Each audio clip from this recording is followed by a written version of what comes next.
Hello my dear viewers. இந்த வீடியோவில் நாங்கள் ஒரு 10 சென்டென்சஸ் கொடுக்க போகிறோம். இந்த 10 சென்டென்சஸும் நம்முடைய லைஃப்பில் பேசுறதுக்கு எந்த அளவுக்கு உபயோகப்படும் அப்படிங்கிறத நம்ம பார்க்கலாம். இன்னொரு ஒரு விஷயம், அதாவது ப்ராக்டிஸ் பண்ணத்தான் நம்மால நல்லா பேச முடியும். அது கன்சிஸ்டன்சி அப்படின்னு நாங்கள் சொல்லுவோம். என்னதான் வீடியோவை வாட்ச் பண்ணாலும் ப்ராக்டிஸ் பண்ணும்போது அது நமக்கு அந்த பேச்சு மொழி, அந்த இங்கிலீஷ் ஸ்பீக்கிங் இருக்கு பார்த்தீங்களா, அது ஸ்ட்ரென்தன் ஆகும். ஏன்னா நாங்க பண்றத இம்மர்சிவ் மெத்தட் அப்படிங்கிற மெத்தடை தான் ஃபாலோ பண்ணிட்டு இருக்கோம். ஒரு கிட்டத்தட்ட 190 200 வீடியோக்கள் போட்டிருக்கோம். அந்த வீடியோக்குள்ள உள்ள சென்டென்சஸை பார்த்தா போறோம், அருமையா பிரமாதமா இங்கிலீஷ் பேசலாம்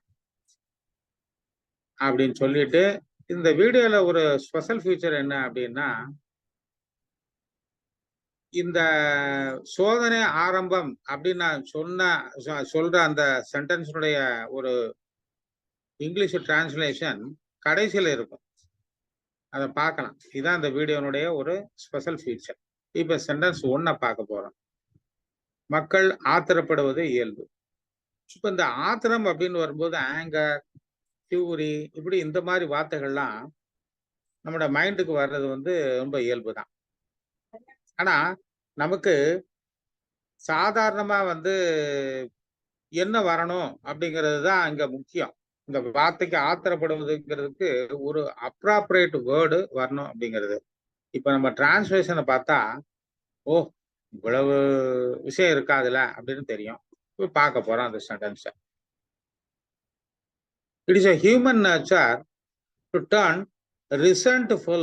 ரிசன்ட் அப்படிங்கிற வார்த்தை தெரிஞ்சா தான் இதுதான் ஆத்திரம். இந்த டேர்ன் அப்படிங்கிறதும் தெரியணும். இந்த ஸ்டே காம், அத ஸ்டே தேர் அப்படின்னு நம்ம இது நேச்சுரலா இங்கிலீஷ் பேசுறது இந்த மாதிரி. அப்போ ஆத்திரப்படுவது இயல்பு அப்படிங்கிறதுக்கு இந்த டிரான்ஸ்லேஷன் என்டையர்லி டிஃப்ரெண்டா இருக்கு.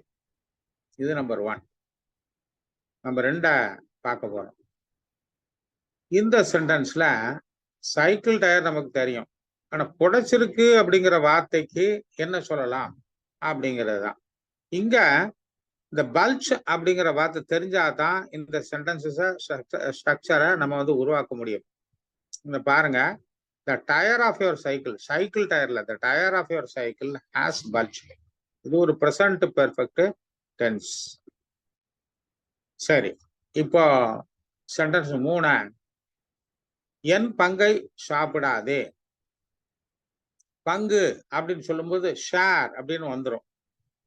இப்ப என்ன சொல்லலாம்? இது imperative sentence. Don't eat my share அப்படின்னு சொல்றதுதான் நல்லா இருக்கும். அதைத்தான் நாங்க போட்டிருக்கோம். டோன்ட் ஈட் மை ஷேர், என் பங்கையும் சாப்பிடாதே அப்படின்னு சொல்றது. சென்டென்ஸ் 4 பாருங்க, ரொம்ப அருமையா இருக்கும். என்ன துளாவிக்கிட்டு இருக்க, என்ன தேடிக்கிட்டு இருக்க அப்படின்னு சொல்லும்போது நமக்கு லுக் ஃபாரு, ஃபைண்டு இந்த மாதிரி வார்த்தைகள் வர்றது சகஜம்தான். ஆனா நாங்க எப்படி டிரான்ஸ்லேட் பண்ணியிருக்கோம் அப்படிங்கிறத பாருங்க.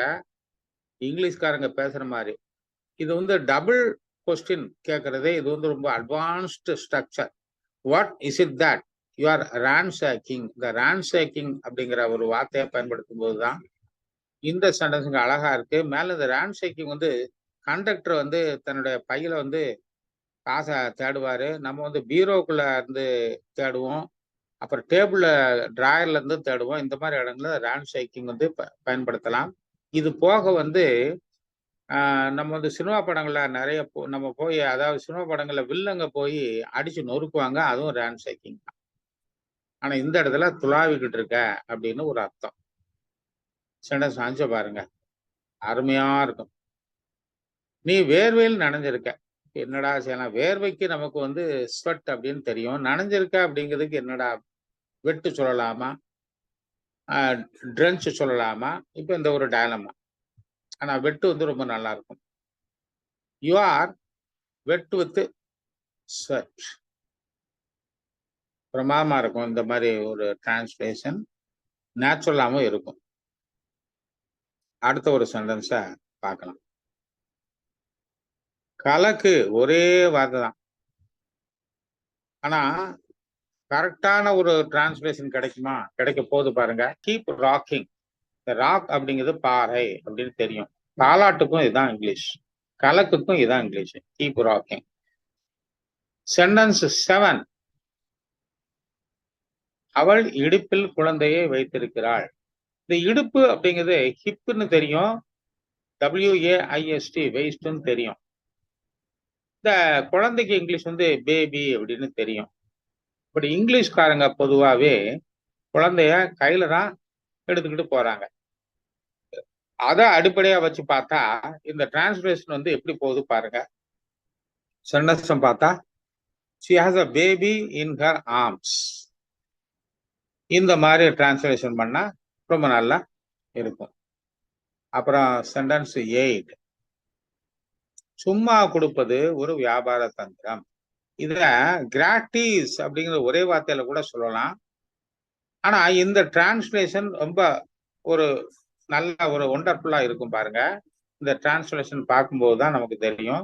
Giving away free gifts is a sales gimmick. Gimmick அப்படிங்கிறது இது ஒரு வியாபார தந்திரம் அப்படிங்கிறதுக்கு அருமையான ஒரு டிரான்ஸ்லேஷன் நமக்கு கிடைச்சிருக்கு. அப்புறம் சென்டென்ஸ் 9. என் வலது கண்ணு துடிக்குது. பொதுவா ஆண்களுக்கு வலது கண் துடிச்சா அதிர்ஷ்டம் வரப்போகுது. பெண்களுக்கு இடது கண் துடிக்கணும். இதை வந்து பெரியவங்க இந்த மாதிரி சொல்லுவாங்க. வழி வழியா சொல்லிக்கிட்டு இருக்காங்க. நம்ம இப்ப வந்து துடிக்குது அப்படிங்கிறதுக்கு பார்க்க போறோம். ஒரு பாட்டு கூட உண்டு. என் வலது கண்ணம் துடித்தது அப்படின்னு சொல்லி எம்ஜிஆர் ஜெயலலிதா நடிச்ச ஒரு பாட்டு.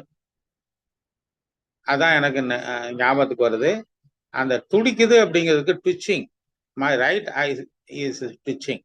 இது ஆண்களுக்கு நல்லது, லெஃப்ட் ஐ போட்டா பெண்களுக்கு நல்லதுன்னு பெரியவங்க சொல்லுவாங்க. சென்டென்ஸ் 10. சோதனை ஆரம்பித்திருக்கிறது. த அடியல் ஹாஸ் பிகன். ஆக்சுவலா இது வந்து நம்ம இந்த டிரான்ஸ்லேஷன் சோதனை நமக்கு ஆரம்பிச்சிருக்கு அப்படிங்கிறத நாங்க கடைசி சென்டென்ஸ் ஆரம்பம் அப்படிங்கிறத கடைசி சென்டென்ஸா போட்டிருக்கோம். இது ஒரு ஸ்பெஷல் ஃபீச்சர். சப்ஸ்கிரைப் பண்ணுங்க, கமெண்ட் பண்ணுங்க. Thank you a lot.